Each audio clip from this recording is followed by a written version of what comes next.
I remember that was really like impactful for me at that time, and to the boys as well, right? You are no better than anyone else, no better than anyone else. But at the same time, if you take the opposite of that, you have to realize no one else is better than you, right? Everyone's even, right? You're who you are. I want to be 80, 90 years old and still getting my groceries. And, you may not have to, but you want to be able to. You want to be able to take the stairs.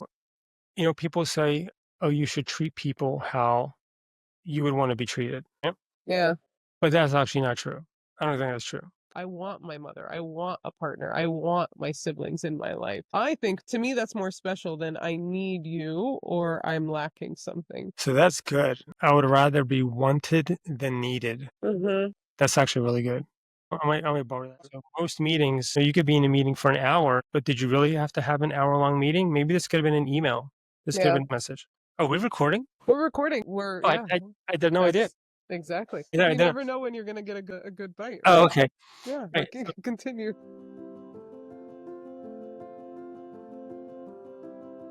What have you been busy with? Just work stuff, kid stuff, and activity stuff, and just been How old challenging. are your kids again? 13 and 17. Okay. Okay. That'll keep you busy. They keep you busy. My youngest made the travel soccer team that he was trying out for. Fun, Yeah, no, it's fun. It's amazing. It's but it's time consuming as heck. Yeah. I mean, everything's, they say like as you get older, it doesn't get easier. Like It just maybe starts adding more, or do you feel like it's that your bar gets higher for yourself? What is it? you get better, you are able to be more effective, and you are able to do more in a shorter amount of time.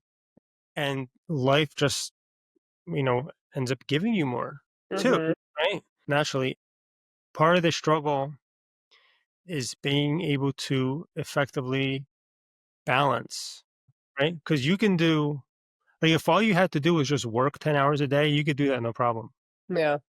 right? But, the example when I talk to people, it's like, okay, well, you can have anything you want in this world. Like, truly, truly, you can have anything, but you can't have everything you want, right? Certainly not at the same time. Like, you can't tell me, hey, Felix, I'm going to grow this podcast. Hmm. I'm going to have a great relationship with my husband. I'm going to spend Hmm. time with my kids. I'm going to go to every soccer game. Oh, I'm also going to go to the gym, eat because I want to make time for my hobbies. I'm also going to have a six pack. Yeah. No, like no, Something's got to give. Yeah. you're not, right? Certainly not all at the same time. That's Yeah. for sure, Yeah. right? But you can have any one of those things, but you can't have all of them. At least you can pursue all of them At the at the same same time. time. Well, because you can't then you're just giving what, 10% to each thing, right? You could pursue everything at the same time, but you're not gonna, You won't get anywhere. you won't get anywhere with anything. Yeah. Right. And I So think social media has skewed that idea, right? People see the edited down version of like a exactly. very, bless you, a very productive day. And it's like, that's not reality. That's not No. real. And so that's, at least for me. And so there's a group of guys we get together, four of us, and we get together once a month, and this is the kind of stuff we talk about, right? Like, how do you manage this? How do you do this? How do you navigate relationships, your kids, your career, your health, your own hobbies, your own goals, ambitions? And everyone struggle. No one has it figured out, right? No, no. No, no one And has I it don't figured. think anybody will, right? Like that's not the reality. I think whoever figures that out is No, but it's going to, impossible. yeah, exactly. No one's figured it out. So I have a friend who's part of the PA Business Leaders Network, and he brought me as a guest to this event that they have. And once a month, they bring in an outside speaker to talk about entrepreneurship, business, just living a better life. And he brought me as a guest, and everyone in this room is probably 15, 20 years ahead of me. They're all in their 60s, extremely successful group of people. And this time, instead of bringing an outside speaker, they brought someone from the inside, from the group. And it was how to live a happy and successful life. And he just put 10 lines on the board. And instead of a lecture, he said, all right, let's figure it out. Right. He already knew what they were going to be. And over about an hour after deep conversation, this list was filled. Mm. Basic things. Go to the gym, spend time with your family, spend time with your kids, sleep, eat, hobbies, basic things. And then at the end of this talk, I remember there was one gentleman who was mid-60s, maybe late 60s. And looking at him, he had on this three-piece suit, and, you would think if anyone has it figured out, it's the people like him, Yeah. right? The people in this room. And he raises his hand, he's like, "This list is great." He's like, "I love it." He goes, "But I have a question. How am I supposed to do all that?" Yeah. Right? And I will remember sitting there because I was like, "Oh my gosh, this is amazing." Like, I'm learning what these people are doing. They're ahead of me. And I realized no one has it figured out. Mm-mm. Nobody. Because if anyone did, the net worth in this room was probably, I don't know, $1 billion, $2 billion. Yeah. Yeah. No, Yeah. no one has it figured out. No. And I took that learning back to my group of friends that we get together with once a month. And I said, "Guys, they talk about the same exact thing that we do, but they're just Yeah. ahead of us." I said, "No Yeah. one has the answers, right?" And are they, I mean, they're ahead of you, right? But in what? Who's measuring what's ahead and what's behind, right? There's some objective measures, but it's not necessarily that everybody in that room was actually ahead of you and your friends, right? Well, by an objective measure, I would say in terms of business success, entrepreneurship Fair. Yeah. success, from if you're looking at that financial metric, which is not the only way to measure wealth. Right? Right. Let's be clear, let's be honest, right? And Yeah. we can kind of get into that. But from that perspective, yes, they were far ahead of this group where I am today, right? They're 20 years ahead of business than where we are. It was just very interesting because they talk about the same thing that we talk about all the time. Mhm. And it just means, this is our journey. Yeah. And everyone has their own unique journey, but this is ours.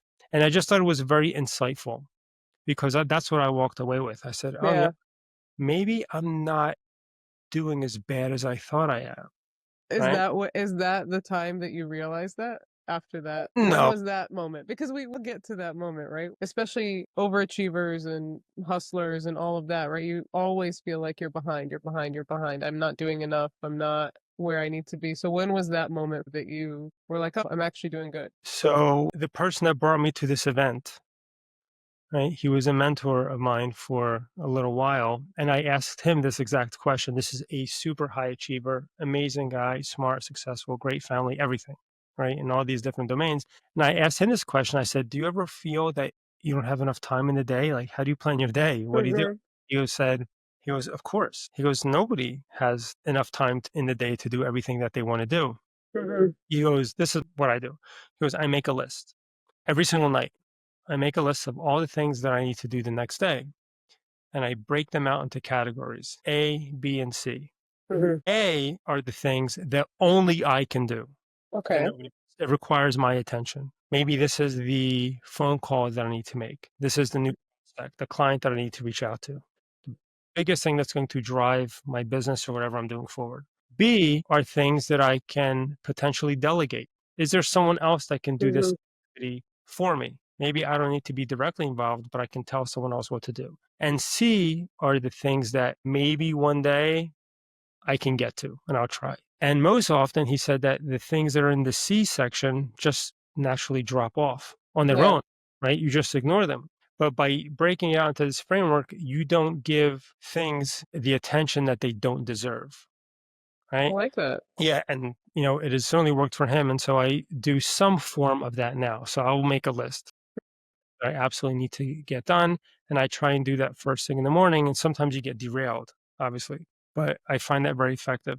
And one thing that I also like to do, and I read this in a book somewhere. So, do you know what the Y Combinator is? No. So, the Y Combinator is this incubator. I think it's in Silicon Valley, started by all these tech gurus. Yeah. And what's very interesting is that if you are a company in this incubator, they do not have any scheduled meetings in the morning at all. The morning is made for maker time. Yeah. This is where you have to think. You meet with your teams, or if again, you're meeting with your teams not just to have a meeting, you're building something. You need the creative time, the thinking time. And then the afternoon is what they call management time. So let's say you and I have to have a meeting. We should book that meeting at 3:30 p.m. But it's not going to be a meeting that's going to drag on forever. Most meetings, so you could be in a meeting for an hour, but did you really have to have an hour-long meeting? Maybe this could have been an email. Yeah. And so I try and do that as well to get the most important things done in the morning. And Brian Tracy, who is a Tony Robbins type Yeah. of, person. I don't know if he's the father of all this, but he's been around for a while. He had this book called Eat That Frog. And the whole intent Heard of that book. I should read that, right? Well, the whole purpose was that book was if you have to eat a frog, do it first thing in the morning, Yeah. right? And that's kind of the thought process. So if you have something that's really, really important to do, get it out of the way, right? Get it done and then move on to the next thing. So I try and do that as well. What's your most and least productive time of the day? What's your schedule look like? Like, when do you get up? When do you go to bed? So ideally, I go to sleep around 9:30, Okay.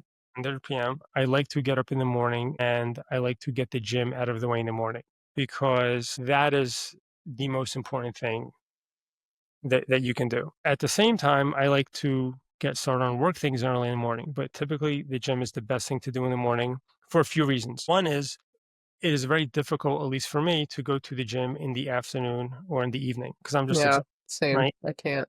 You're drained. You're mentally drained. You're physically drained. When you go to the gym in the morning, you go to the gym at 5, 5:30, it's empty. In and out, you're never waiting for machines. The other benefit of doing that is from a physical and physiologic perspective, you've had an overnight fast. Mm, So by going to the gym in the morning, you are still in that fat burning mode, right?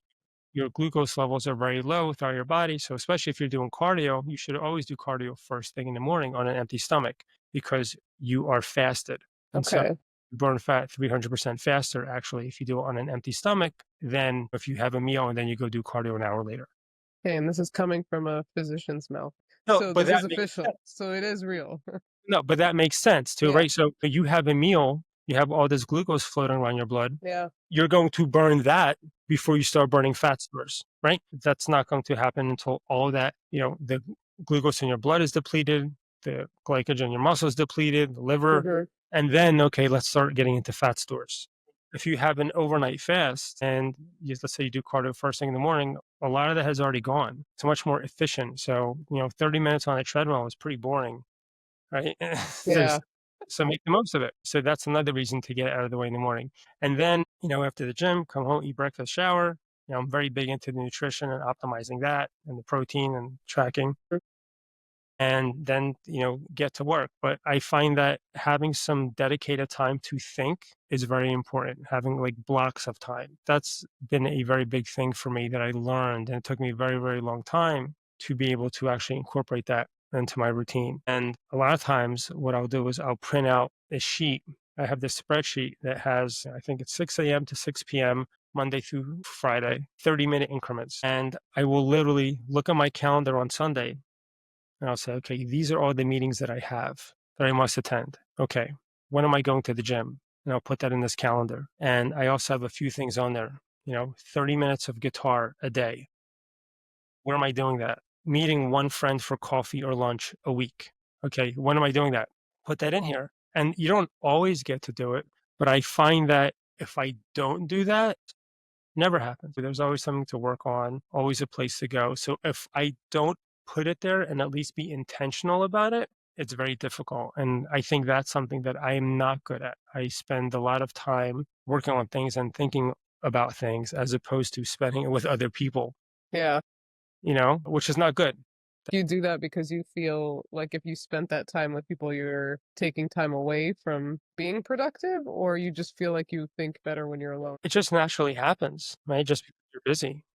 Right, and all my friends are busy too. That's why Yeah. we get together once a month, Yeah. but everyone's busy, right? I Especially, know when you have other responsibilities and you have kids and kids activities, you literally have to be intentional about everything. about everything, Yeah. and that's difficult and it gets challenging, especially if you're one of those people that is motivated and your mind doesn't rest, right? That You're always thinking, okay, well, I could do this and I can do this and I can do that. And that does not stop. It's hard to no, turn that sometimes, no. right? Yeah. Which is I not good. found that like weekly calendar. I've tried the planner thing. I've tried the big calendar. I've found that the weekly calendar with a list, and I do the same to an extent, but once a week, like on Sunday or Saturday, I'll sit and I'll plan out my week and I'll do the same things, like coffee, this, that.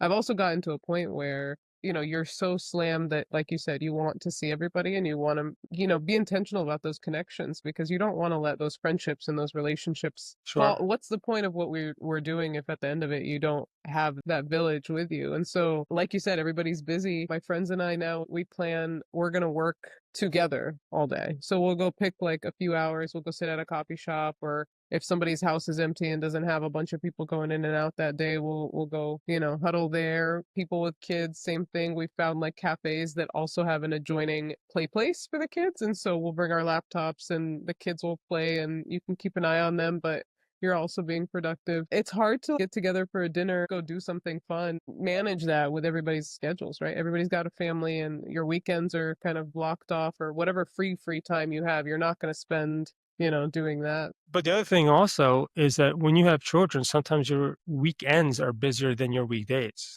Yeah. Because, okay, well, we have soccer game at 8 in the morning, and then we have to go here, or you have a birthday.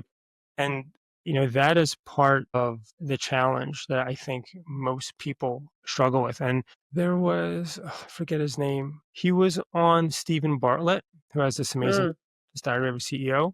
yes, amazing.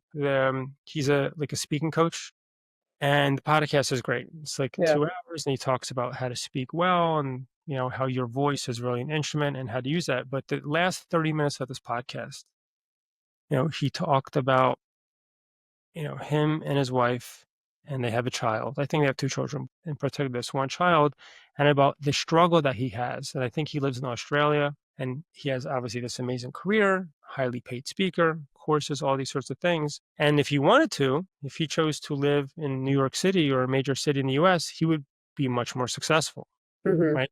But he intentionally chose to stay where he is Yeah. with his family. And he talks about so eloquently the struggle that you have as a parent and how do you balance that raising good children and being present for them while at the same time pursuing your own career and your own ambitions. It was really amazing. That's a thought we all have. I think those of you who do have kids, you're living it. Those of us that don't, you struggle with that concept of, do I bring a child into the world or do I not? What's the right time to bring a child into the world? I don't think there's ever a right time, right? I don't think there's an answer to that one. It happens when it's going to happen. You have this guilt before the child's even here or even an option, right? About like how am I going to manage that? So I'll give that a listen. Yeah, oh, it was fantastic. And I send it to like maybe 20 people. I was like, oh my God. It's the way that I think a lot of people think. And certainly the way that my group of friends, the way that we think about these things. And it was fantastic. And that is something that I still struggle with all the time. I don't know anyone struggle with that. I mean, I think if you're thinking about it and you're struggling with it, I think that just means you're a good parent. That, in my opinion, I think if you're not thinking about it, that's probably an issue. Yeah. I mean, if you want to be present, but what's really interesting, people say, oh, you should treat people how you would want to be treated, right? Yeah. But that's actually not true. I don't think that's true. What You do you should, think it is? well, so you should treat people how they want to be treated. Okay. Really? Yeah. And that requires some level of awareness Hmm. because, for example, you can show or express your caring in different ways, right? Right. And for you, just being in the same room with this person is caring. Maybe that's enough. Hmm. Right? You heard of the 5 love languages, Yes. Yeah. right? And so I know that there are some people that think, and I used to fall into this camp. Right? I was like this. Oh my gosh, don't you see what I'm doing? Don't you see I'm getting up so early? Look how hard I'm working. Like that was my way, and maybe it was not the right way of showing that I care, right? Hmm. How much I care about you, I love you, and things like that. But that doesn't mean that the other person receives it like, Receives it. right? And I think especially when you are the type of person that is motivated or ambitious and you want to do more or achieve more, create more, whatever it is, that alone, it can be unhealthy. You could become addicted to the work just for the sake It's true. just for That gratification or that validation, I guess. I don't know. whatever it is, right? Whatever that Whatever makes you tick. Yeah. Yeah. yeah, and that's not good, and so I used to have to be very intentional because I would be spending time with the boys, but my mind is somewhere else. So even though I'm with them physically, I'm thinking about, "Oh, I them have this meeting next week, or this other thing I could do," and I would have to catch myself and say, "You know what? This isn't good for me," and so now I'm much better at that. But you have to catch yourself when you do Yeah. that, and be aware because that is something that will humble you, man. having very kids. quickly. Kids are special. It will humble you. It's amazing. It's the greatest privilege in the world to have children, but you learn a lot about yourself and how flawed you are as a human being by that experience. Are your kids like you? They're so different. One is very cool, calm, and chill and relaxed, and the other one is much more reserved and quiet and introverted. They're so different, so different. But it's great. I mean, they're both amazing in their own way. I think everything you just talked about is something I think the world is lacking in a little bit right now, and I think that's empathy. And I think empathy, to me, I feel like no matter what we're looking at in life, empathy will get you very, very far. Think of it like even in a basic level, right? Somebody who I'm working on a database and you're working on the financials of something. If I have zero empathy for your position in this exchange or in this project, there's no respect, right? Empathy feeds respect, and then from there comes everything else, in my opinion. And I think a little bit more of that injected into every facet of life might be good. Yeah.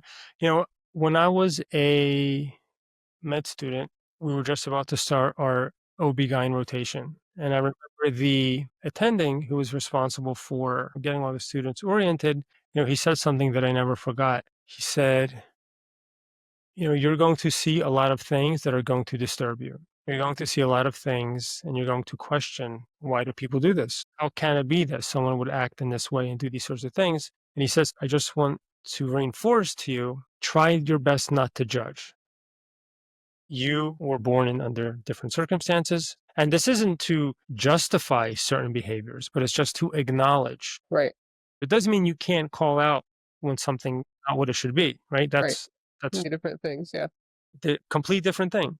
But do your best not to judge. And I remember that was really like impactful for me at that time, to the boys as well.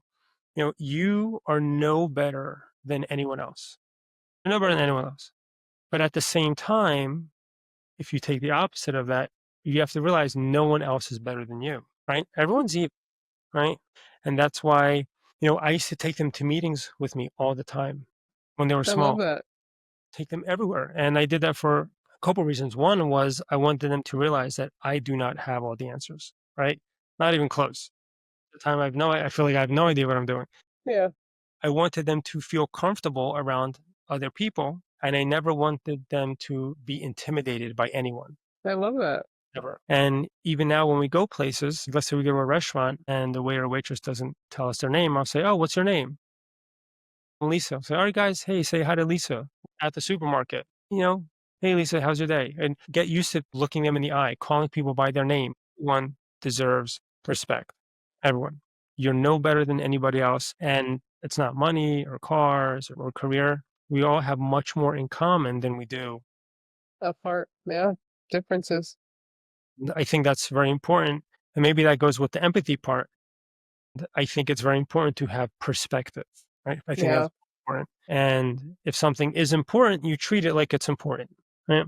But if it's not, don't don't give it. over. Yeah. So I think that's a key lesson. And especially nowadays, I think that's even more valuable now with technology and phones and apps. I think being able to communicate is going to be a very valuable skill. I don't know how we bring that back though, right? You turn that clock back a little bit and get them to, I mean, you're doing a good job, but you're intentionally, again, teaching your kids these things. It's not a natural thing anymore. The socialization is just different. You let the genie out of the bottle. It's very hard to put it back in. And I mean, you just do the best you can, right? So I think the human interaction, that component, that is going to be such a valuable skill as you get older. It's going to be huge. And that I think you can get better at intentionally. Intentionally, you can get better at that. It does require some intention. Like I did that too. There's this book I read. Oh my gosh. I need your Goodreads or every Yeah. book that you've suggested seems good, so I'm gonna need a Oh list. my gosh. Okay. So it's called Principles by Okay, Ray Dalio. So Ray okay. Dalio is this amazing hedge fund manager, and he wrote this book called Principles of Work and Life. Hmm. And he has one, I think, on his investment philosophy, but that's different. But the work and life is he talks about, we have to make decisions every single day, right? Who are we going to spend our time with? What are we going to do? What are we going to eat? whatever it is. And he said, you make hundreds of decisions every single day, but most people don't think about how they make those decisions. Hmm. Right? Like, do you have rules in place for how you're going to live your life? And once you do that, it changes everything. Because let's say, for example, you're someone that wants to get in shape. Maybe you have a couple extra pounds, you don't exercise, whatever it is, you struggle with Yeah. that. And you walk by a piece of cake and you say, oh my gosh, that looks so good. I want that cake so bad. You have this internal drama, this dialogue in your head causes you anxiety to some Yeah. extent. It's ruining your mood. Where you have someone else that watches what they eat, maybe doesn't drink, is very conscious of their health. They walk by that piece of cake and they don't even think about it, right? Because they have already decided ahead of time who they want to be and how they want to interact. Discipline. Right. Discipline with their environment. Being aware of this. When I read this book, I made a list. I'm like, oh my gosh, this is great. I made a list of all of these things that I needed to get better at, Hmm. that I need to do. And it was huge. This was maybe 9 years ago, I think, when I read Do this. you have the list? Have you checked things off? I don't have that list at that time, but now as a practice, every single year, I You have do this that. setting process. Yeah. I love that. In 8 various domains. Hmm. I have these goals that I do in late December before every year about what are the things that I would like to do for next year. There's health, finance, relationships, hobbies, there's 8 different things. And you don't always achieve everything on the list, No. but at least having it down, you should definitely get the big ones. Definitely work out. You should definitely exercise because I don't think people spend enough time on that. I agree. I agree. Without it becoming an obsession, right? I think it shouldn't be. I feel like it's become a short term thing that people think about. I need to lose 20 pounds. What is There you it? go. Short term thing that people think about. I need to lose 20 pounds. Oh, what is There you that?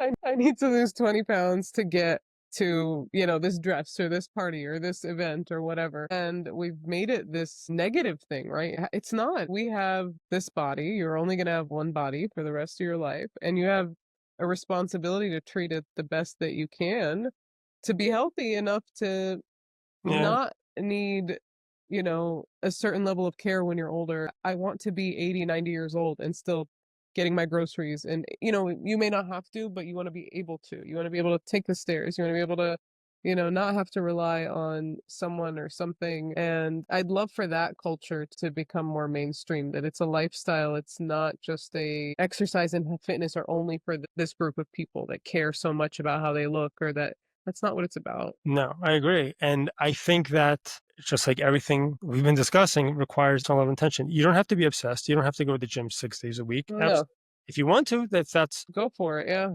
your meditation. Like for me, I needed that. It was the only thing that I got to do for myself, right? Just for me, my own time. But, I have a friend, a very close friend, amazing guy. This guy's unbelievable. And I would always say, hey, man, you want to come to the gym with me? You want to run with me? Go for a walk? Those sorts of things. Was smoking and probably drinking too much, out of shape, not exercising. And one time I said to him, after a couple of years, I said, hey man, I said, let's chat. He's like, what's up? I said, you're a great guy.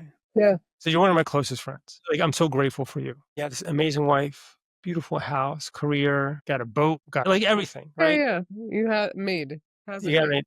Yeah. I said, man, I said, you're a mess. I said, you're an absolute mess. And I used kind of different words, right? But Yeah. I essentially, he's a close friend of mine, so You could be a little more colorful. Yeah. yeah. But I said, you really need to do better in this. I said, it's not good. And I've said this to other people before, and they said, "Oh my gosh, I can't believe you said that." And I said, Like you if care about him. yeah, exactly. Yeah. I said, if I don't tell him, who's going to tell him? Hmm. Right? And I read this thing a long time ago, and it said, your fake friends say good things to your face and bad things behind your back, Yeah. and nice things behind your back. He said, if I don't tell him, I said, who's going to tell him? And then he said, you know what? All right, fine. And he got some gym equipment, and I came over and I gave him this whole routine, and he lost like 30 pounds doing That's this. amazing. Oh, you helped him save his life, probably. Yeah, well, no, Long now he's term. back. Now he's No, back. Now he's back. That's where the discipline comes that's in. the discipline. Yeah. You That's can the you can discipline. start them, but then it's But but still, he did something, and I think that's important, right? So Yeah. you have to objectively be able to assess, and this is hard to do, but the book talks about that. So let's say you and I were talking about something. Let's say we get into a disagreement. I'm right and you're wrong, or you think you're right and I'm wrong. It doesn't matter. So, but the real question is not who's right or who's wrong.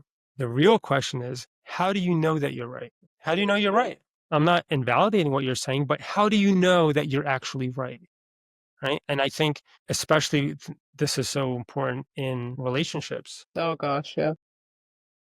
Oh, that navigating that, when, spouses, Conflict. Yeah. yeah, conflict. Like, how do you engage in conflict? How do you know that you're right? Because sometimes, not sometimes, a lot of times, it doesn't matter who's right or who's wrong. Right. So I just read this book too, so good. It's called Argue Less, Talk More by Jefferson Fisher. And he's very big on social media.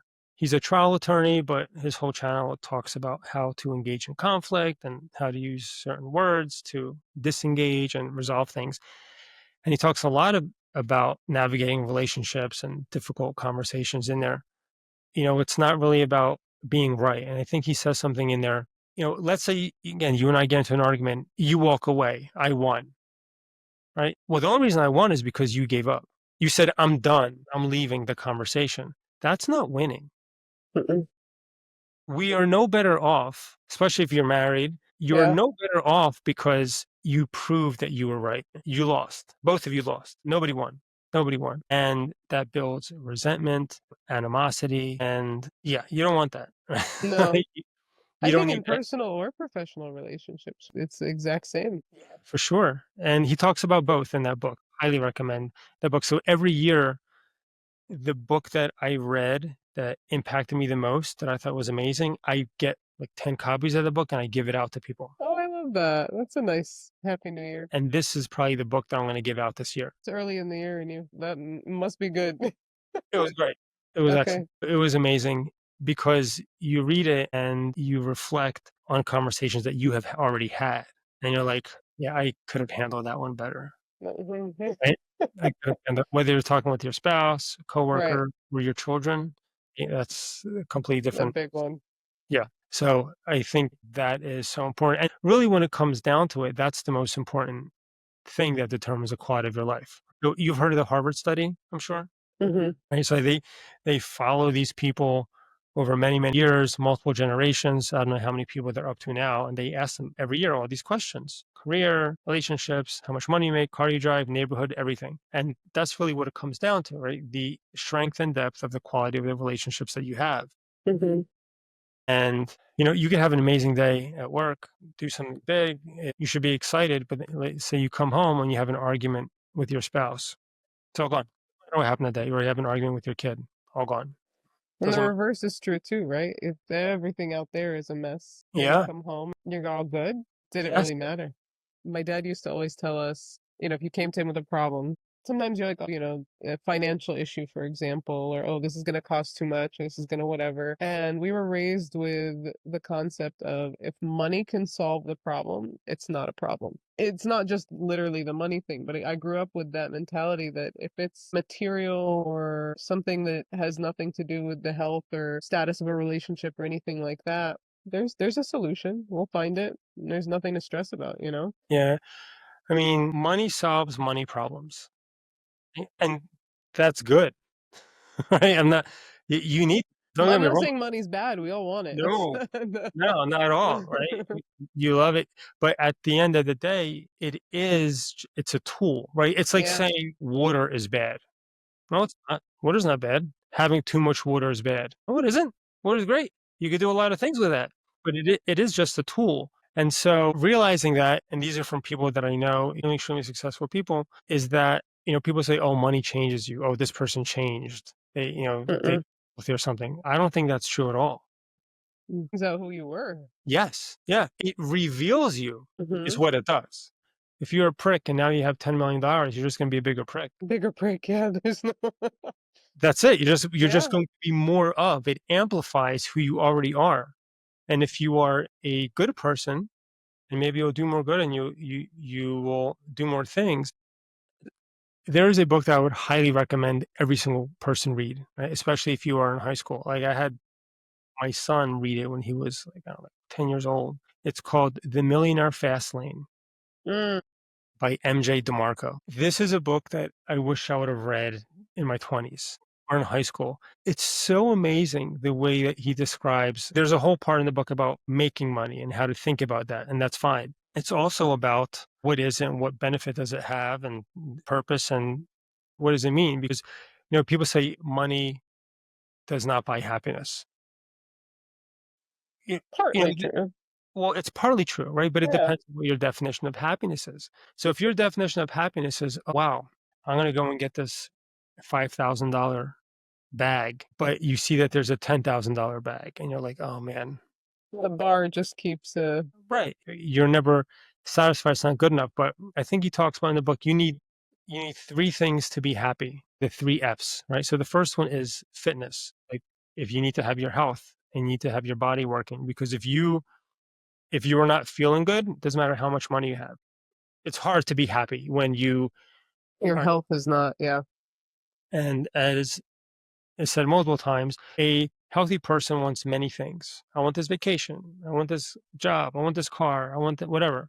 But a person only wants one thing. So treat that as if it's important because it is, right? So that's the first one, fitness. The second one is family and friends, like we talked about as well, right? The time you spend with your spouse, your children, Mhm. friends, doing things that are important to you. The third one is not really financial, right? It's freedom. Mm, Freedom. Because if you think about it, having a ton of money, all this money, all it really does, like we said, it solves money problems, right? But what it allows you to do is to focus on the other two, stress free, right?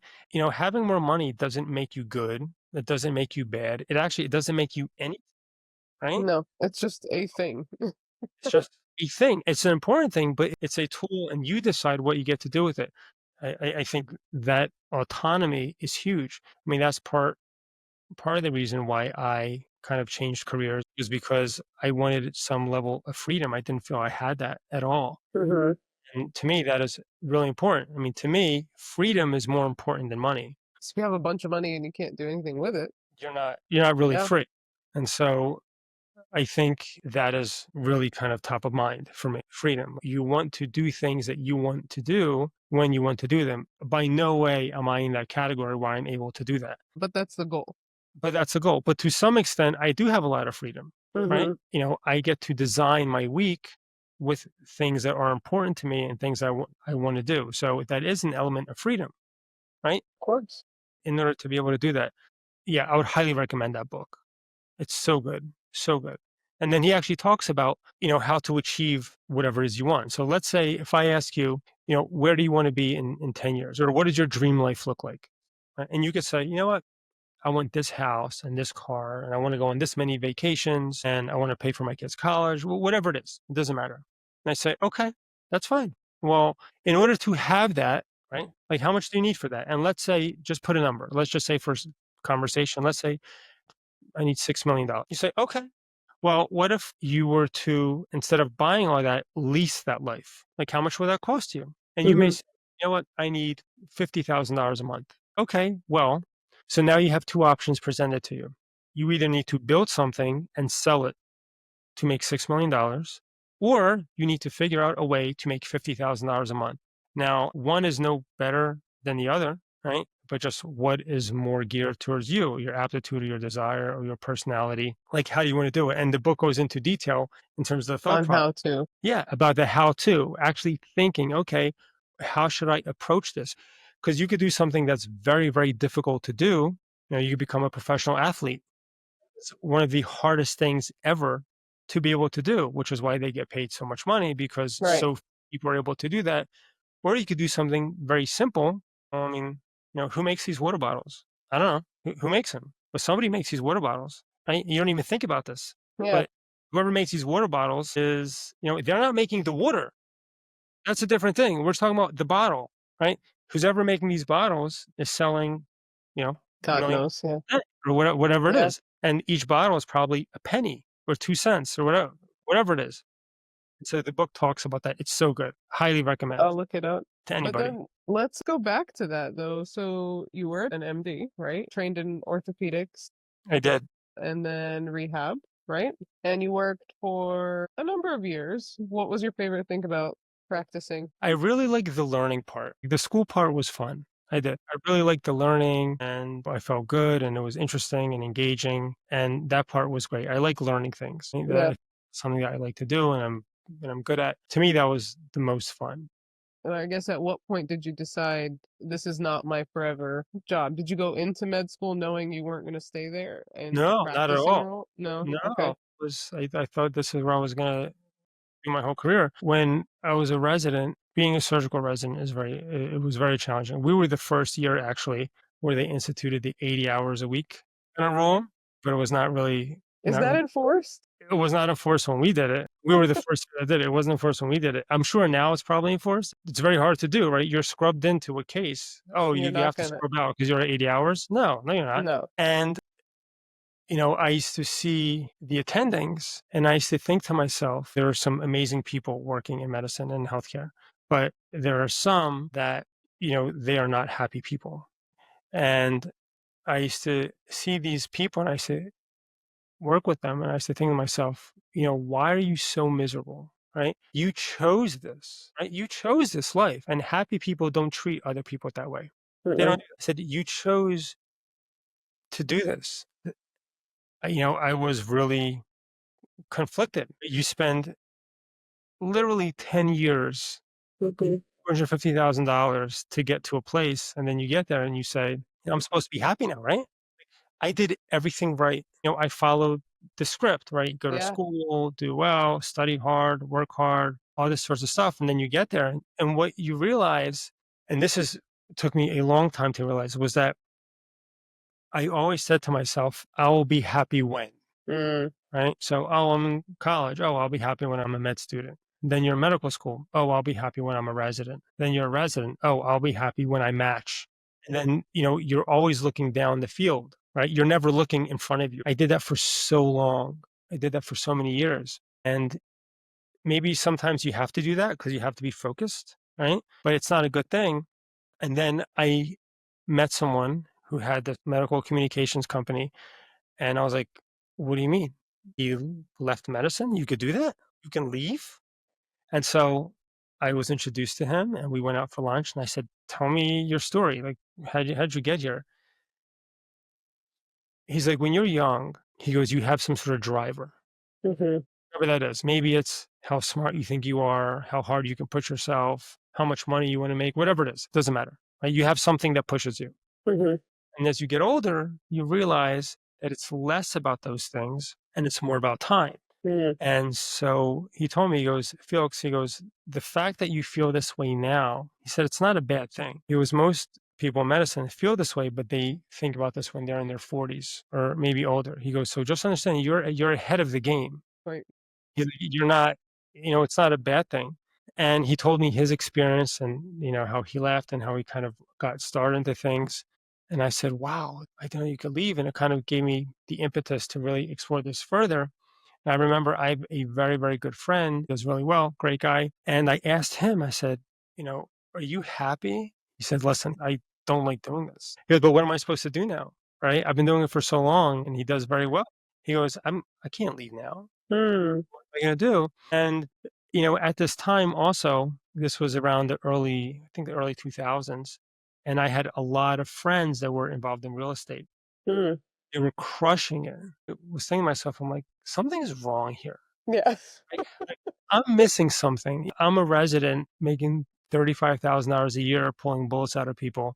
I have friends that barely graduated college. Some didn't even go to college, and they're absolutely crushing it. Rolling in it. Yeah. I said, something's not right. I said, I'm missing something. And so, let's say you and I were talking and you said, "Oh, I know this amazing person, whoever they are." I'd say, "Oh, can you introduce me to them?" And I would reach out to them. I'd say, "I was speaking with Tay, and she said you're amazing. Can we get together, coffee, lunch, dinner? Mhm. I want to hear your story." And so I did that every month for 3 years. I took out a complete Mm. someone that I never met, and some of these people were extremely successful people, all amazing at whatever it is that they did. And I would meet with them. I'd say, "Tell me your story." right? Tell me about how you kind of got here and what you did. And it was very interesting because I felt I was very naive. Mm. Medicine, you know how to work hard, you can read a lot, you can sleep very little and be productive. There's so much to the world outside of just that, of just working. And so there are two big lessons that I took away from this exercise. One is none of these people ever knew that they were going to get there. Mm. It's very hard to predict and say, you know what, I'm going to make $100 million one day. Very difficult thing to do, but they just decide on something, they put their head down, and one day they woke up and they achieved that. So the uncertainty of knowing whether or not they're actually going to get there. You may never get there, but you're on the journey to try that. And the second thing, which is the most important thing that I think I've learned probably ever, is that you have to put yourself in a position to let good things happen to you. Be able to receive it. Yes. And how do you do that? Well, I don't know how, I mean, how you do that is a different story. There are things that you can do to enhance the probability, but the most important thing is doing that thing, right? You could be the best singer in the world, but if you live in Montana, nobody cares because you live in Montana, right? You have to go to New York, LA, or you have to do I whatever see. you need to do. So, you know, you have to put yourself in a position to let good things happen too. You know what? You have to start a podcast, right? You may have the best, a year from now, you may have the fastest growing podcast ever, but From your lips to God's ears. right, that'd be great. Right? I'd love to see that. But you have to start the podcast, Somewhere. right? Yep. You have to pick up the phone. You have to make the phone call. You have to take the risk, right? It should be a calculated risk. No one's saying go and sell everything, mortgage your house, live in your car, and then go and do something. And you have to make a move.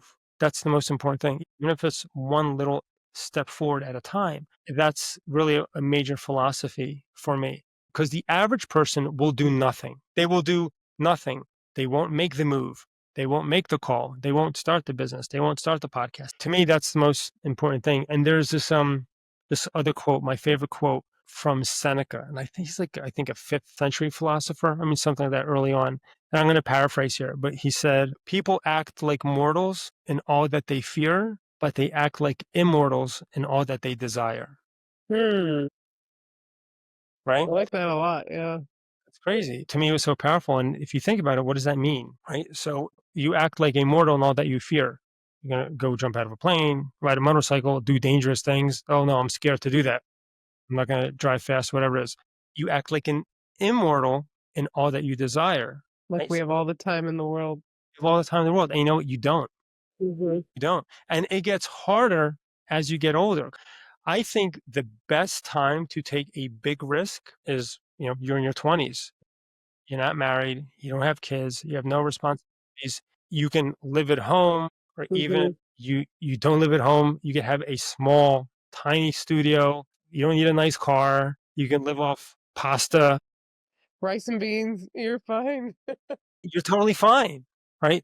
But that is the time to take the biggest risk. Let's say you want to be a musician, right? Very hard to do. You know what? That's the time to do it. I love guitar, as you see. I don't have that shot now. What am I going to No, you go? don't have that privilege to be able to put everything aside and dedicate everything to that passion, See, no, right? Yeah.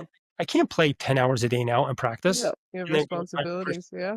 music career. But you know what? When I was 20, maybe You probably could have. I could have taken a shot, right, and done something like that. And Hmm. that goes with everything. So I think that is a huge thing, right? You have to take some sort of risk, right? And I try and really kind of live my life in, again, calculated risk, but you have to take the chance, take the shot.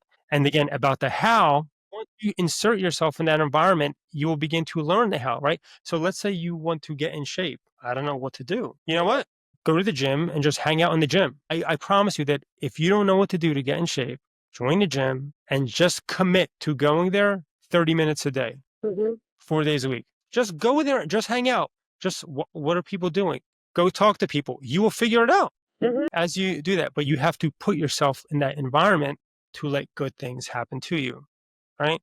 So that's the most important thing. The biggest lesson that I would tell anybody, to my kids, it's an important thing. You have to do that. It's huge. When did you take the risk and get your startup started, Taymeyah? When did you do that, and why at that point did you make that decision? So that's actually an interesting story. I have a friend of mine who is a former scientist at a major pharmaceutical company, and he was friends with someone else, also a scientist at a major pharmaceutical company. And we all got together, and he was telling me he had this idea for this drug discovery platform. And I was like, wow, that's amazing. And I knew, by the way, at this point, going back a few years, I knew after reading all these books and talking with these people that I Mhm. would start something at some point. I Okay. abs- I was like, I have to, I want to, I have it in me. I want to kind of do something, build something, create something. Mhm. Prior to that, was in the medical communications business, started a business doing that. And I thought to myself, based on this philosophy, well, here I am. I talk to companies about their clinical development programs, commercialization, all these sorts of things. I said, why don't I take a swing at the ball myself? It's got to happen to somebody. This idea for this drug discovery platform, it took me kind of 2 years to really figure it out and get involved. But I wanted to take a shot at achieving an asymmetric return. The probability of being able to find a molecule and having that small molecule become a drug is almost impossible. That's why you hear in the news, oh, this company just bought this company for 50 billion. It's literally almost impossible. Like I said, it's got to happen to somebody. Mhm. So, you know what? Let me try that. And so put together a deck and I'm learning. And then I met someone that had already started two pharmaceutical companies before. And I said, wow. I said, hey, can we chat? Like I always, right? Like Yeah. I always said, hey, can we talk? Can we go to lunch? And he's like, sure. So we went to lunch and I told him about this thing. And he goes, okay.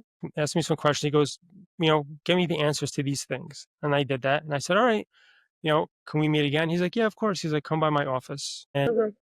whenever I would come, I would always, and this is something that I would recommend. This is like, I guess, the how that we talked Yeah. about. If you're ever going to meet someone that you want to get advice from or input, I always did it over lunch. And I would say, you know what? I'll bring lunch. Everybody's got to eat, right? So it's not taking other additional time out of their day. And so I showed him the slides and he'd ask me other questions. I say, okay, that's good. And I'd go back and I'd come back 2 weeks later. And this went on for maybe 3 months Mhm. process. And at the end of 3 months, he says, you know what? I like it. I want to invest. And I'm Yeah. like, what? Yes. I'm like, no, but I was never, That was not what you were expecting. I was like, what do you mean? He's like, yeah. He's like, let's do it. And I'm like, are you serious? Yeah. And then that thing kind of happened and it was a tremendous experience. We did that for a number of years. That just goes to that idea, right? That mantra, that philosophy. Take that chance, put yourself an environment to let something good happen to you. I promise you that when you are 85 or 90 or whenever it is, you're not going to look back and say, oh, I'm glad I didn't try that. I'm glad I didn't take that chance. I'm glad I never made that phone call. No, Mhm. No, never. right? You want to leave everything here. Mhm. You know what I mean? Like Yeah. everything. You want to leave everything on the table. You want to be at that age and your tank is empty. You've done everything. Just Mhm. what you're doing now, right? You're starting a podcast. You're doing multiple things. You're doing things, right? So, be intentional about that, right? Do things, your fitness, your finances, your hobbies, your spouse, your children. Sometimes I'll say on the weekends to the boys, hey guys, what are we doing this weekend? What are we going to do? Sometimes it's just hang out and watch movies, right? So, yeah, I think that was a very, very big lesson. It was a practical application of that philosophy. And, I did amazing things that I never thought that I would ever do. And it doesn't mean that everything worked, but, I was having this conversation with this guy who mentored me for a while last year because we started this other business and it didn't work. We had it for about a year and a half and I was kind of bummed about it. He said, Felix, he said, do you know how many businesses I've started? I said, no. He goes, I have started 27 businesses, Oh my. very active, right? I've started 27 businesses and 14 of them have absolutely failed, completely failed. He goes, it doesn't matter. Who cares? All that matters is you keep going. That's it. The thing Don't in let it knock you down. don't let it knock you down then, right? And that's a calculated risk, right? Mhm. You don't take all your savings and put it into one venture. That would be Right. right. Right. You can't ever come back from that, Right. right? The best baseball player in the world only hits a ball 3 out of 10 times, right? Approximately, the best, right? You're not right every single time. But in business, you only need to be right once. You don't you could be one of these people that has multiple businesses and all these things. Yeah, that's fine. But But you as don't, long as you got it once. yeah, you don't have to, you need to be right once. And so he said, well, what are you doing next? That's it. It kind of made me feel good. Like, what are you upset about? Or what are you worried about? It's not a big problem. Yeah, Or it sucks, but did you learn from it? Yeah, a ton, right? So I look at it, that was my tuition and to learn from that experience. a point that you felt like you were going to walk away from it, from Tarmetto, because that was a success ultimately. But was there a point in that success before it did get to where it was that you were frustrated or you wanted to walk away from the concept or anything like that? Never that I wanted to walk away, but that imposter syndrome is very real. That was real, and I remember vividly standing there as I'm in the lab in Boston, and they're bringing in this very expensive machine, and I remember standing there as they're assembling this machine, and I said, "I can't believe that I'm Doing this. am I can I do this? Can I really?" Yeah. I had a ton of doubt. Absolutely. I felt like I had no idea what I was doing. Right? It was something kind of big, and it was kind of like a vision, like a dream that I had. But I was in my mind. I said, "There's no way that I could." You know, thought that I would do this. So I don't have that personality where, oh, I'm going to leave or stop. Like I will fight to try, learn. Because again, like I said, my philosophy and from these conversations I had with all these people over 3 years, none of them ever knew that they were going to get there. Every single one of them had doubts. Every single one of them had no idea what they were doing at some point. Having a business, it's almost like driving at nighttime. Only see what's in front of you. You get there, and then you can say, all right, well, now I could see a little bit further. And then you drive more. Now I can see a little bit further. You can't see a year ahead. You don't know what problems you're going to encounter. You have to be able to address the problem that's in front of you and the uncertainty that you have there. So that was a tremendous experience. A tremendous experience. How did it feel on acquisition day? I mean, it was great. It was more, listen, it could always, again, this is something that you talked about earlier that you brought up, right? It could always be better, right? Is it good? Could you have done something else? But it was more just about, once you kind of see the light, it's very hard to go back, if that makes sense. Right? Well, it's purely a mindset thing, right? I think every single person inside has potential for something. You want to build something, you want to do something, doesn't have to be business related. Maybe you want to be the best parent. Very important, right? It doesn't have to do anything with business. I'm not saying it's going to be easy. Probably it's not going to be easy actually, but you can do that. And then once you do that, you say, all right, well, what do I do now? And the most successful people I know, not a single one of them, not one person says, oh, I'm done. I'm just going to go hang out on the beach all day. Nobody, No. not one. You Um, might hang out at the beach with your laptop for inspiration, but well, I mean, listen, they do things. They go on vacation, they go out to the beach, but all that happens, like no one retires and says, I'm done. They just are now able to do bigger things. They just do bigger projects. They just do more of whatever that is. No one says, I'm out. Like I'm done. And the hardest working people, like the most successful people I know are typically the hardest working, right? Typically the busiest. Mhm. And it does mean that's a good thing, right? We can kind of go into, Yeah, that's a whole other. yeah, talk about the impact on relationship and the detrimental impact that that can have on relationships and marriages and things like that. There's no question, right? There's a Yeah, price to pay for that. yeah. If you don't There's a have, balance. Balance. you want balance, but like we talked about before, I'm not, maybe before the cameras were on. I don't remember when you turned it on. No, it was all on. Oh, it was on, okay. But like we talked about, you can have anything you want. Yeah. You can. You want to have a huge company. You want to be the best parent. You want to get in shape. Have a sick. You can have any, Mhm. but you can't chase all of them at the same time. Mhm. Possible. There just are not enough hours in the day. Mhm. And this is where maturity comes in and self awareness comes. A good practice would be for the next 3 months, I'm going to focus on this. Mhm. These other things may have to be sacrificed Right. a little bit.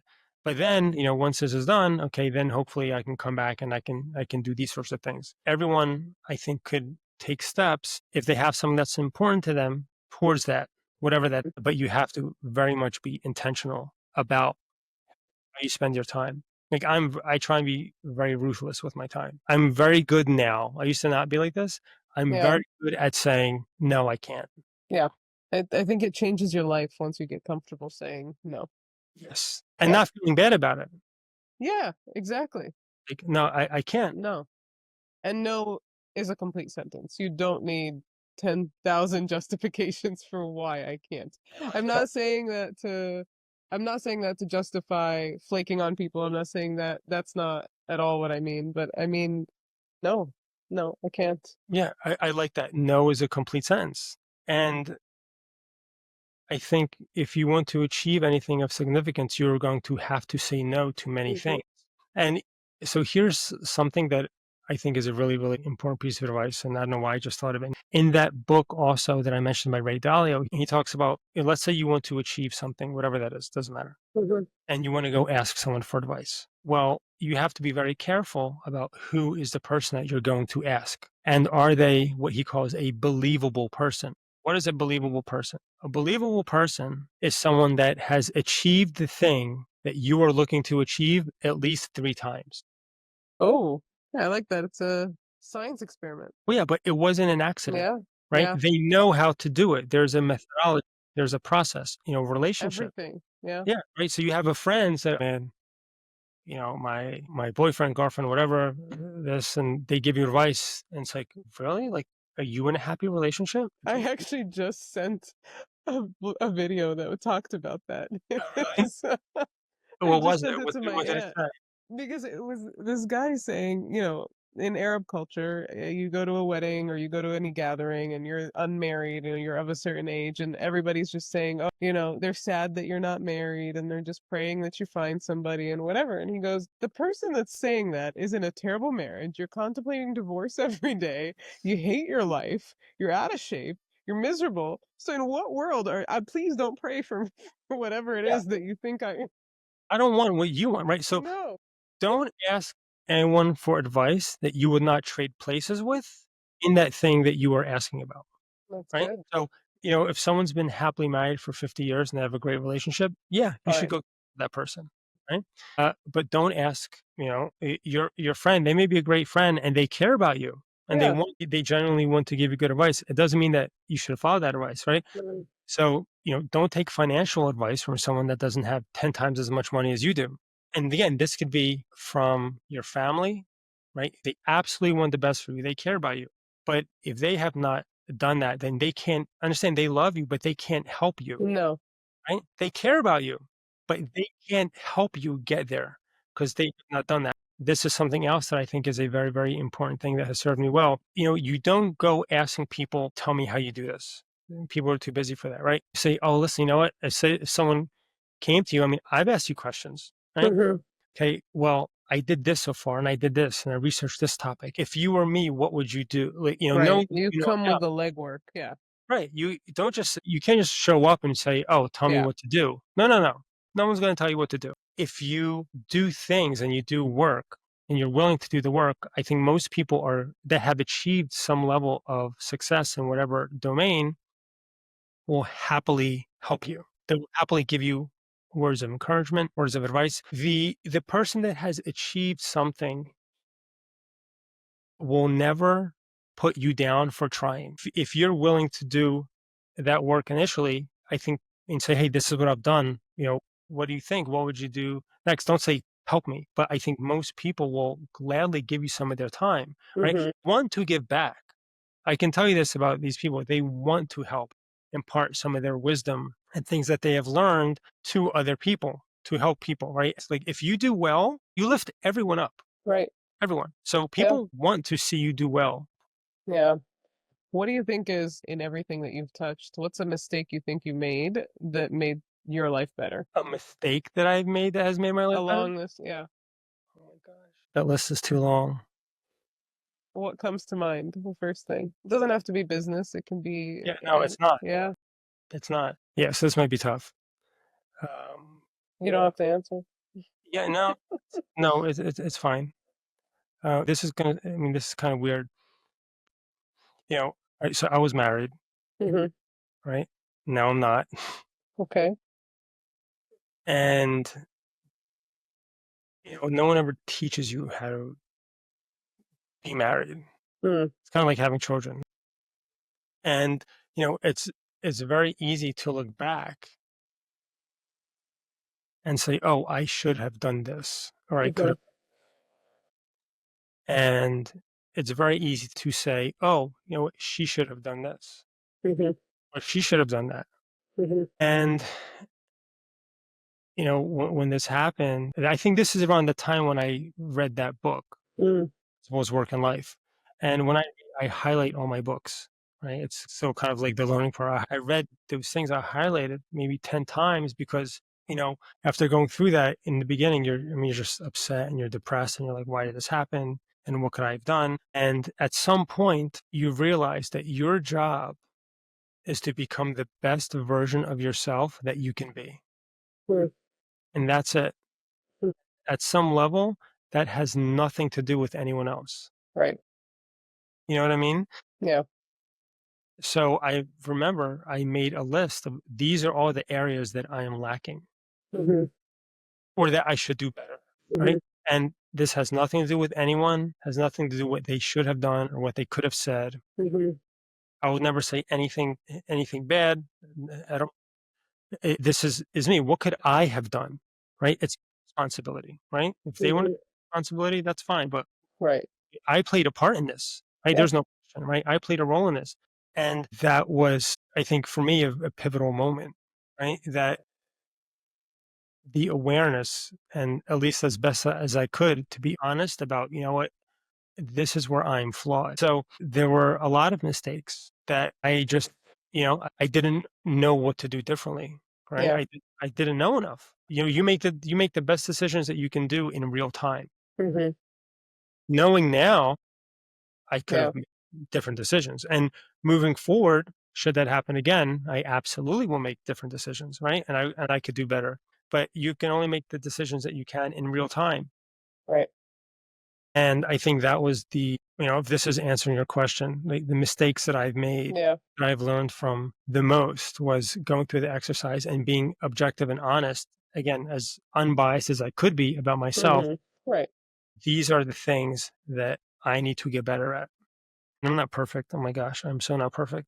Well, nobody is. That's part of Nobody. being human, right? We're Yeah, but I'm a much better human being than I was. That I can say. Objectively, I think I can say that, and I try to be better. I mean, I think self-improvement is a big thing for me.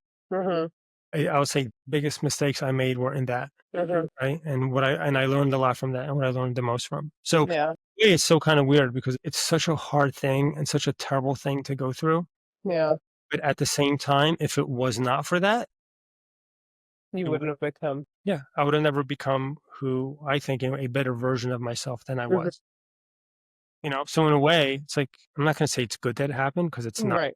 it's not good that it happened, but I was able to learn from that experience and take away something that was valuable to me. Which is the best case scenario in a scenario like that, right? Is to be able to grow after an experience like that, as opposed to, like you said, hold on to "I'm right, you're wrong," Yes, and and hold people on do to that. all of that. People do that, and then it just continues to perpetuate into every other relationship in their lives. Yeah, so terrible. It's so Well, not for and you also modeled something healthy for your kids, I think, from what you're saying, right? I mean, kids absorb a lot when they see things and they see change and they see growth and they see, okay, this is how dad dealt with this situation in his life. That's just modeling the best behavior for them that hopefully they'll never have to go through the same heartbreak you had to go through. yeah. And I remember when that happened, I did what I always do. I read some books, quite a number of books about relationships, and I would talk to Uber drivers. Yeah. I mean, you know, people that had great relationships, people that didn't, what worked, what to get some information. But this is something that I think is so important. I read in this one book, and it was so good. And it talks about how, the common thinking is, let's say there's an area where, let's say I'm strong and you're weak, right? Or vice versa. And the common thinking is, oh, wow, look, we complement each other, right? Yeah. We'd make a great partnership, right? Right. We kind of pick up for what the other person's lacking. And the book talks about how that's absolutely not true. Really. Yeah, it says absolutely not true. And it talks about, you need to be a complete person yourself first, Mm, right? yeah. So I shouldn't need you Mhm. Now, we can do things, we can have fun together, we can go places, right? But I shouldn't need you. And the way that I think about it is you can't give what you don't have, That's right. right? Yeah. So if my cup is not full, I have nothing for You have you. nothing to give. Then I have nothing to give you. And that also goes into that philosophy of, okay, well, what do I need to do? Because relationships are not 50-50. It's No. not, it's 50, right? I mean, maybe overall, maybe it's 50-50. Right, but it's But not literally I'm doing half and you're doing half. right. That's not, yeah. There's going to be times where, I'm just beat up and you know what? It's going to be 70-30, right? I don't have it in me. Mhm. Can't give it to you, and you're going to have to give to me. And there's going to be other times where it's going to be 70-30 the other way. You know what? I got you. I got Yeah. you. We're good. You know, go do your thing, take the day off, whatever you need, right? I got you. I have your back. Mhm. Again, of becoming the best version of yourself in Mhm. all areas, right? In fitness, partnership, parent, business, whatever it is, hobbies. Mhm. I think that is a very important philosophy to have because if you are not happy with yourself, and I learned this, probably the hard way, Yeah. if you are not happy with yourself, it is very hard to make those around you happy. Oh, yeah. 100%. I mean, y- Yeah. y- I think it's almost impossible. yeah, the inverse of that is also true. You can't make an unhappy person happy, No. right? Yep. You can. And what you want to be, it's not like happy. Oh, I got this car. I'm happy. Yeah, yeah. Content. I'm happy. Right. Content, right? You want to be joyful, right? That's different than happiness. Happiness is just, okay, I'm happy in this moment because of whatever reason. But if you're joyful, then they mess up your coffee order. It's okay. That's fine. It's fine. But you can be all pissed. You're gonna get mad because this person put, skim milk Yeah. Yeah, in your exactly. Exactly. coffee and you Yeah. want something else. No, that's stupid. Or you could say, can you make me another Can one? you fix it? Yeah. Yeah. All good, right? But having that attitude of being joyful is more important than You're right. being happy. And again, tying back to the relationship thing, I think that's really important. You become the best version of yourself first, right? And then you can give that to somebody else. But if Mhm. you have that yourself, Yeah. you got no shot. You got no Yeah. shot. It's also, I think we think about relationships in general, whether it's romantic, platonic, whatever, in a sense of, or we've been taught to think of, oh, I need this out of this person, or I need that. For me, I feel like it's more special, like you said, to be one, completely content with yourself and able to completely satisfy your basic needs in a sense, and to want other people in your life, right? I would rather be wanted than needed in that sense. You want to have these people. I want my mother. I want a partner. I want my siblings in my life. I think to me that's more special than I need you or I'm lacking something. So that's good. I would rather be wanted than needed. Mhm. That's actually really good. I might borrow that. Borrow it. It's so good. But it's true, because if you're in a relationship where you both, like you said, want to be with each other, that's great. It's healthy. You both have things to contribute. If you're in that sort of relationship where you need the other person, that's a dependent relationship. And Mhm. if your happiness is dependent on another person making you feel good about yourself Right. or giving you validation, right? Which I think is a big one. I mean, that's bad, right? Yeah. You should not need validation from any. You are enough. Trust me. Right. I promise you, right? Maybe you're not enough now. Yeah. I mean, listen, that's true. Maybe you are not enough now, but Mhm.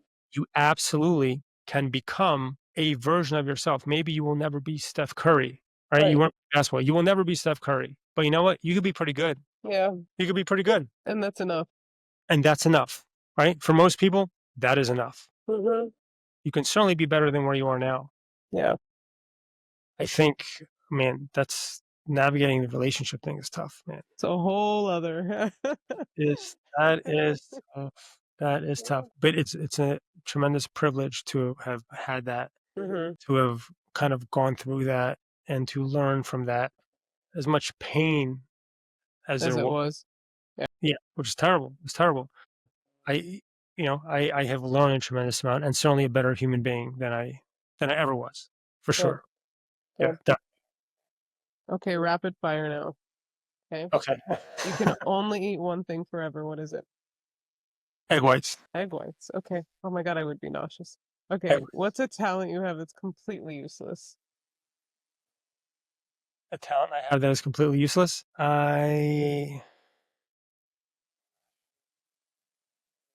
Oh my gosh, I don't have that many talents. I don't have that I many talents. probably couldn't answer that one either. Yeah, a talent that was completely useless. I I don't know. I sing to Oh, I myself. do have an answer. You I what? sing to myself in the shower. Okay. All right. Thanks. Conspiracy theory you kind of buy. Oh my gosh. For whatever reason, I've thought about this a lot and I don't know Yeah. why. Yeah. There's this effort that is apparent that for whatever reason, even very successful people, and I'm probably talking more about kind of like government, where people want to control the minds and actions of other people. And Mm, I don't understand. yeah, I don't understand it either. I never understood that, right? So, there's books and people that talk about this, how our education system was built Mm-hmm. not to produce thinkers, Mm, but to yeah. produce workers and employees. And if you think about it, in school, you actually get penalized for doing the exact things you need to do to become successful. You need to work by yourself. You don't have a team. You don't work with other people. You have to memorize things. So here's the answers, memorize this, and you get a good grade. Well, in Yeah. the world, it doesn't work like that, right? There's no playbook. You don't have the answers to anything. You have to No. figure it out, right? If you need permission to go to the bathroom. Well, really? If Yeah. in the real world, you don't need permission to go to the bathroom, right? Yeah. If you're in a meeting, you say, "Excuse me," and you get up and you go to the bathroom. So the education system was built and created not to produce competent, independent individuals, but to produce employees that will listen, do as they are told. Yeah. It's a good And, one. right? And that's, and you think, wow, was it built for that purpose? Do you It understand? has to be intentional. Yeah. Do you see what I mean? I Yeah. understand that there's an education system. Yes, you need to have Metrics and because yeah, yeah, yeah, yeah. you need to have an educational system in place to educate children. No question, I get it. But was it built with that intent? In general, just like politics, like really, why? Just leave me alone. Yeah. Like, just leave me alone. You are free to think and believe and Yeah. however you want. All Yeah. good. Yeah. Again, this is like we talked before, how do you know that you're right? Right? You may not be right. That's your perspective, and that's fine. Do you. You Yeah. do, right? And let me do me. Yeah. And let me do me. And Yeah. we're all happy. So I guess if you Yeah. ask conspiracy theory, like really, is that and I'm not saying people now they think of that intentionally, but was it designed like that? Really? Where you Yeah. think about here's another one, and this is very relevant now. One thing that is absolutely disturbing to me, Mm. especially when you start paying attention and you look at what is going into our food, Oh my gosh. right? Our drinks, what we're feeding our kids, Mm-hmm. it's mind-boggling. There are literally 1,000 chemicals that are banned in Europe Yep. that are allowed to be put into food. And did you ever see this video about the Oreo cookie? No. There is a video, go on Instagram or YouTube, find it. There is a video that they're showing an Oreo cookie and someone is literally taking a torch, like a little flame, Yeah, and it won't burn? and it doesn't burn, right? This Oreo cookie does not burn, right? They Yeah, do what it the hell is it? with 1 second, 1 second, 3 seconds, 5 seconds, 10 seconds to 30 seconds. This Oreo cookie literally does not catch on fire. And it's just mind boggling. What is the purpose of Poisoning yourself. right. No, but I mean these regulatory bodies that we supposedly have, Yeah. Yeah. right? So the FDA Right, or right. or whoever's responsible for the food, I don't know who that is, right? What's your purpose? Yeah. What's your purpose? And in my mind, this should not be a political issue, right? At all. Having weird chemicals in your food, nobody should be against that. And I tell you, I broke down last time. I flew back from Poland last month and one bite home cooked chicken and I felt like crap again. Like, I am head to toe a hot mess, and every time I leave this country, I eat no matter where I go, no matter where I go. Yes, there's still I still can't have gluten, whatever, but that's something else. That's in Yeah. its own category. Just eating a regular home cooked meal that is completely clean and uses everything top notch, whatever. I feel terrible all the time, all the time, all Well, the time. I yeah, leave, I'll have burgers and pizza overseas and I'm fine. I come here.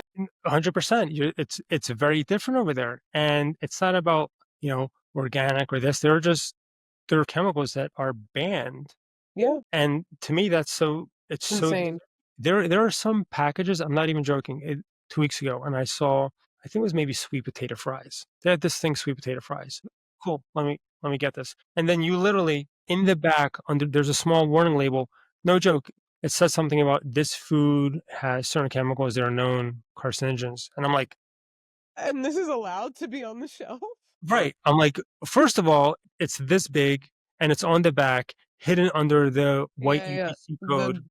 The It's like camouflaged. You can barely see it. And that I thought to myself, how is it possible yeah, that this is even allowed yeah, to be on the put shelf. on a shelf of any kind? And so when you talk about conspiracy theory, there's people that talk about this. Well, there has to be there is some either arrangement, there's something going on between Yeah. either food companies and these companies. Like there's Oh, no yeah, yeah, there's no way. and things are being allowed on shelves that do not belong at all. Period. Recently found out about the mold in coffee. Did you know that we get rejected coffee from the rest of the world because the mold content is not allowed there, but it's allowed here? No, I know that there are certain types of coffee which are tested for mold Mhm. that you can buy, but I didn't know that we get We the get the reject. rejects. Yeah, No, I yeah, it's it's unbelievable. So I think to me that's probably the biggest one, and I think one that you can actually do something about, right? yeah. So you have a conscious choice of what you put in your body. You're right. Right? And that is something that I think is very important, and, yeah, it's quite disturbing, I gotta be It honest, is. It because, is. at home, you have some control of it, but let's say, we go out to lunch. You have no control over that, right? Where they get the food from and you're eating that, so it's pretty Yeah, bad. yeah. That's pretty bad. It's a problem. What's giving you hope right now? What's giving me hope right now Mhm. that I have what's giving me hope right now is that I know that I have the ability to do better. I love that. I have the ability to do better because I'm not where I want to be, and I'm not this isn't about me complaining that I'm not Yeah, yeah. where I'm at, but you have to fall in love with the process, if that makes sense, right? Like where the saying goes, "A person that loves to walk will always go further than someone has a destination." Right. You have to love the process of. You have to love doing podcasts. Yeah, You have to love talking to people, right? Otherwise, this podcast is not going to work, right? correct. You you love talking to people, and you're obviously very good at conversing and teasing things out and going through and kind of pulling that thread and getting further. You have to love doing that. Otherwise, you will never be good It's not at gonna something. go anywhere. So that's the kind of what gives me hope, right? Because at the end of the day, it's always you versus you, right? Mhm. Always. So yeah, Anything. Like, I'm tired. I don't wanna get up right now. This is you versus you. You said you were gonna get up. yeah. You said you were going to go to the gym. You said you were going to read this. You said you were gonna call this person. Did you do that? Mhm. Did you do that? So, knowing that you have the ability to change your circumstances, that should bring everyone hope. Yeah, that's a huge power, right? Like that people forget. Yeah. You can't control everything, there's no question, but you do have maybe more control over your environment that you give yourself credit for. Yeah, And that happens. You could be in a crappy relationship for years and years and years, and then one day you just made a decision. Well, you could have made that decision 5 years ago, mhm, but something happened today for whatever yeah, reason, right? And that yeah, give everyone hope because that means there are things that you can actually do, actions you can take to improve your health, your relationship, your finances, right? These important, yeah, you can take steps to get better at each of those for sure. mhm. I could talk to you for hours, Felix, and we actually do have to meet in person at some point, right? How That needs to happen very soon, but hopefully in Italy. How's that? hopefully in Italy, yes. That'd be Where I great. can speak a couple sentences and get us around. That'd be amazing. Um, thank you so much. This has been incredibly fun and really, really, I think the number of nuggets and really words of wisdom to everybody listening are invaluable that you left everybody with. You can tell, like you said, you love what you do, and that shows 1,000%. And I know that things are only going to get bigger and better for you as you go through every stage in every step that you decide to take in the near and far future. And it's an honor to get to know you, and excited that this friendship started as a result of this podcast. And Eloisa, we have her to thank. Yes, no, definitely. And I appreciate it. And it was a pleasure, to be on and having me on. And, I would leave one thing, if I could say one more thing, Please, yes. that, people think that, you like, let's say you're in the middle. And I think I think it's called go for no. So you're in the middle and there's a line that goes this way and a line that goes this way. And, people think, oh, well, if you do the right things, you move more towards success. Mm-hmm. It looks for you, right? Health, relationships, finance, whatever. And if you do the wrong things, then you move in the opposite direction. But that's not true, Hmm. right? Everybody starts here and you fail and you make mistakes and you ruin relationships and you ruin things and you do things wrong and hopefully you learn. And then eventually, hopefully you get there. Yeah. It's not about, oh, if I do the right things. No. You have to do all these 100 wrong things. Mm-hmm. And I've done so many of these wrong things professionally, personally. I've I've done so many things. So, I mean, I appreciate you saying that, these nuggets, but it's only because I've made so many mistakes and I've thought about them so long Yeah. that I've learned something. Not because I'm Yeah. great, not because I've done something or I'm special. Absolutely not. Like we talk about, I'm no different than anybody, right? We're all more the same than we are different. But that's why. And I would encourage people to think of that. Wherever you want to get to, you're going to make mistakes. It's part Mm-hmm. of the process. Again, I appreciate you having me on, Of and course. Yeah. um, happy to be a part of this. So thank you, and I think you're doing a Thank great. you. I mean, Thank you. this is something I wish I would have heard when I was in my 20s, and you're doing that. So that's amazing. So keep doing it. I think you're doing Thank something you. very valuable. Thank you. We also need your book list. That's going to have to go in the Oh, description I somewhere. send that to you. Yeah. Thank you so much. Yeah. No. Thank you. Thank you. Listen. Have an amazing weekend. Yes, likewise. Take care, Felix. Thank you. Bye. Bye.